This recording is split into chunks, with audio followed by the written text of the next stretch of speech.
your homie C-Rod, and I got another deck profile for you, and it happens to be Raditz, you know, the OG evil villain of Dragon Ball Z, and, you know, otherwise known as Goku's brother, Raditz, the original Super Saiyan 3. Nah, I'm just kidding, but... yeah, Raditz is a pretty sick leader from Assault of the Saiyans. I broke my head day in, day out for the past like week or two since I saw the leader, and been trying to collect the cards, and this is the best version I can make Raditz. And I've seen other variants running Intensifying Power Trunks and things of that nature, but I feel this for me is more of my gameplay style. So if you guys like it, I would like, you know, hit a like, and then I'll make more of these type of deck profiles as much as I can. So we got Raditz right here, and he has an auto, a unique auto. He does not draw, unfortunately. What he does is pretty much when he attacks, your opponent chooses one card in their hand, and they have to warp one of them, meaning they have to discard a card technically, but instead of going to the discard pile, it goes to the warp zone, which is like the remove from play, if you will, if you're new to the card game. So every time he attacks, they warp one card, which is pretty darn sick, but on the downside, you do not draw. And an activate main, which is only useful for one thing and one thing only, is searching out Vegetas, Nappas, and Raditz, and putting ideally the super rare Vegeta among them to the drop area, so you could do the big super rare Vegeta play. So that is his activate main. Pretty much pick up 5, add a Nappa, Vegeta, or Raditz, and then in Awaken ability, when your life is at 4 or less, you just get 1 energy back to active. I know you guys are like, man, Raditz sucks, he doesn't draw, he doesn't even draw when you awaken, but it's okay. He's still very powerful, and I added cards in this deck that, you know, abuse the drawing ability that Raditz does not have. So we awaken, we stand 1 of our energies, and that's it. And then we are Raditz's Brotherly Hate. And this guy is pretty darn sick. He does the same thing, pretty much attack, warp 1 card out of your opponent's hand as an auto, and on top of that, another activate main. Now it's switched up a little bit. Now he gives 5k power to any of your red cards or green cards on the field, which is pretty clutch for that additional pressure to go for game with, and, you know, make your opponent combo out 1 extra combo piece. So that is Raditz the leader, warping every single time he attacks. Then we got, you know, Double Sunday. Let me put the shiny one right here. So we're playing 2 Double Sundays. I really like Double Sunday. This card is a very useful card. Ideally, I like to play them for defense. When they attack me early game, I just use it, and my leader gains a 15k power. And they also lose a battle card that's 2 cost or less, because Double Sunday, not only do you gain the power boost, you also get to KO an opponent's battle cards that's 2 cost or less. And for that reason, we're running 2 of those Double Sundays. You know, Raditz's iconic battle move. Then we got, you know, the super rare Raditz, the 1-drop, Saiyan-In-Arms, and I really like this card as well. You can search it out with your Raditz when he's unawakened and add him to your hand, so you have some draw power. And on top of that, he has an activate main that for 1 red and 1 green energy, you're able to pretty much search out your deck for a 10k power or less Vegeta or Nappa, warp them, send them to the warp, and then next turn they're gonna come out onto the field. That is, you know, the Raditz play. Ideally, if you can do a turn 2, that is freaking sick. And like I said, for 1 energy, you play him and you draw a card. We're running 3 of these because he's good, but he's not like really good. Then who does Raditz abduct? He abducts Gohan Youth at least, and this Gohan's pretty good too. 1 energy, you play it, you draw a card, and since Raditz doesn't draw every turn, ideally you want to have some sort of drawing potential, so you can, you know, just, you know, mill your deck, and like you have, you know, funnel your deck. That's what I'm trying to say. So you're not just stuck there with the same cards all the time. And on top of that, he has an activate main for 2 energies, 2 green energies specifically. He gains 15k power and critical, making him a 20k crit. And with this leader, it's all about control tempo. You do not want to give cards to your opponent in hand. You want to ideally just discard and crit them down, and for that reason we added more of these Gohans. This Gohan also, on top of that, is another critical attack. He attacks, take a life, allows you to self-awaken if you need it, and he gains 10k power, making him 15k crit going to your opponent, and no card advantage going to your opponent from their life. So combine these crits with your leader warping cards out of their hand. They're not going to be getting much cards to their hand except for like their own leader effect by attacking and drawing. And then we have Goku, who comes and fights Kakarot. Fights Kakarot, yeah?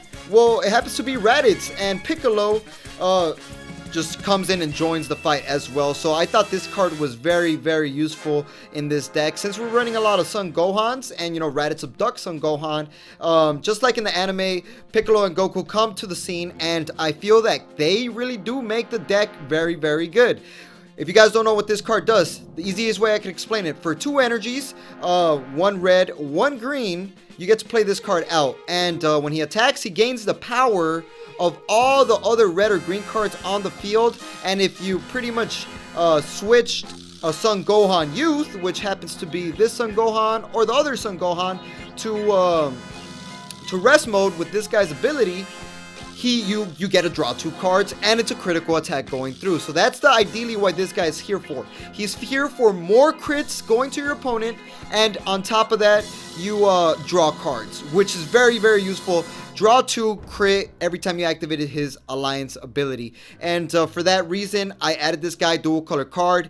Turn 1, you want to throw out a dual color card if you can. So we got 3 of those, and then I added Broly, the demonic origins dual color card. If you have another dual color card on the field, you could throw this guy out without having to use his exhaust ability and play it in rest mode. So what that means, pretty much, if you have another dual color card, you could throw this guy as energy, and he counts as 2 energies. Very useful. And on top of that, he works well with the Raditz deck, because if you play him, your opponent has to discard 1 card from their hand on top of that. So more discard potential and hand control and things of that nature, and it's a very useful dual color card. And then this guy is the card you want to drop with your Raditz ability. So you pick up 5 Unawakened, right? You add any Vegeta, Raditz, or Nappa, and then you ideally want to discard this guy, because if this guy's in the drop area, this is how the whole deck works. So this guy comes out from your drop area with the next cards I will show you. But this guy has an amazing ability that for 1 red and 1 green, you can activate main and force your opponent to automatically lose a life. And when he attacks, your opponent has to warp 2 cards out of their hand, and he's a double strike. So this guy is the ultimate pressure, hand destruction, life-killing monster that you want to have in the drop area, so you can bring him out, and I'll show you guys how you want to bring him out. So we're definitely just running 3 of those. And then Nappa. I added Nappa in here because not only can you play him out with the 1-drop Raditz reinforcement, the green one. He is a very ideal turn 2 play as well. You can play him, you pick up 10 cards, and you get to add up to 2 either Vegeta or a Raditz among them to your hand. And this guy just pluses you a lot, and it's very, very useful to get the ideal play that you need. And ideally very useful to search out the Vegeta in order to, do this super rare Vegeta play. And on top of that, he's un-KO'able, so you cannot KO him with skills. And this guy is just very useful. So we are running 3 of these, searchable with your Raditz ability. And then Vegeta, Royal Prince. You could play them with the 1-drop Raditz as well, send them to the warp, and then they come onto the field, Raditz and Nappa, the iconic duel, right? Over 9,000. Very useful as well. It's literally the Saiyan saga I made a deck profile of. It's really cool how iconic it is, and they synchronize so well. So this guy, 2 energies, comes onto the field and take a life, and he gains a 10k boost power. a 5k boost power and critical, making him a 15k crit, and very useful to crit your opponent down to his death without them getting any card advantage. And then I have this guy as well, the other Vegeta, the Cruel one, which is very useful as well. Like I said, this is very tempo control type of deck gameplay where you just hand destruction your opponent down. So what you have to do with this deck is you have to pretty much ideally have a dual color energy. If you have a dual color energy, turn 2, you could just wait, let your opponent play something. You counter play, because when your opponent plays something, he has a counter play ability that you get to, you know, respond and play this card onto the field, and you get to KO one of your opponent's battle cards, and they warp one card out of their hand. Combine that with your leader warping cards out of their hand, and this guy is just very, very useful. One of the best cards in the deck, in my opinion. Keeps the tempo going, and the fact that you KO and warp a card is pretty darn bonkers. It's very, very tight. And then we have Last Resort Vegeta. This guy, iconic card of, you know, the deck. For 3 energies, you play them, and then you get to pretty much drop one card out of your hand, and put it in the drop area. If you could drop this Vegeta, it would be clutch as well. And then you search your deck for a power ball, which is, you know, how in the anime Vegeta gets that energy ball, throws it in the sky. Well, that's where you're going to be searching out. So he's a deflect, meaning your opponent cannot, you know, counter this guy's when he comes out. Then we got power ball. This is the card you search out with that red Vegeta. So you play the Vegeta, you search this card out. And then you get to play this card with Vegeta's ability. And then this card, what it does is, once this card is on the field, you get to search out for a Great Ape that's a 6 cost that's green. And that's, you know, I'll show you that the next card that it is. And also, you also pretty much activate main, give a 5k boost power to any of your battle cards on the field. Very, very tight. I added 3 of these, and then we have Great Ape Vegeta, which is the card you're gonna search out after you play out the Power Ball. So iconic, bring out the Great Ape, and he comes out for free if you happen to have Power Ball, which you will, and you happen to have a 3-drop Vegeta, which you will, on the field. You just evolve it on top of the Vegeta, and then this guy's a 30k unremovable battle card from the field until it's your turn again. And then when this guy's removed from the field, you get to pretty much use 1 red, 1 green, tap the energy, and then you get to pretty much play a Vegeta that's 6 cost from your drop area that happens to be, you know, this card right here, and play him. And then that guy, you already know, is a double strike. When he attacks, your opponent warps 2 cards out of their hand, and then for 2 energies, you get to kill an extra life from your opponent, just like that. So that is the way you play this deck. You play the 3-drop. This is like the boss finishing move. And then who cuts the, you know, the tail of Vegeta happens to be Yajirobe. And it's a free play Yajirobe. You know, if you have a 6-cost Great Ape on the field, you're able to play this guy for free, no energy required, and he has an activate main that you get to play this card and another card on the field in the drop area, and you draw a card if you do so. So pretty much you put this you put the Great Ape in the drop area, and then you're able to get the Great Ape's ability to play the super rare Vegeta. And then I added, you know, Gohan finally grew old, and we have Burst Attack Son Gohan, and he is pretty much 3-drop. When he attacks, you draw 2 cards if you have 4 cards or less in your hand, and he's a critical, keeping theme to the warping cards out of your opponent's hand control, no life going to your opponent's hand every time they lose one.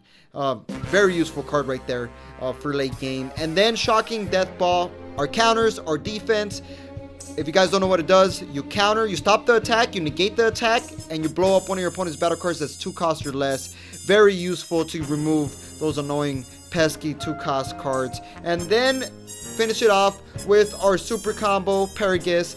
Why should I say more? It's very good. You combo 4 lives or less, you get to draw 2 cards and warp 1 card in your hand, and this card gives a 10k boost combo power as well. So that's gonna be the end of the deck profile. Let me know what you guys think. If you guys like this type of deck profile, let me know by hitting a like on this video, and like we always say, y'all stay super.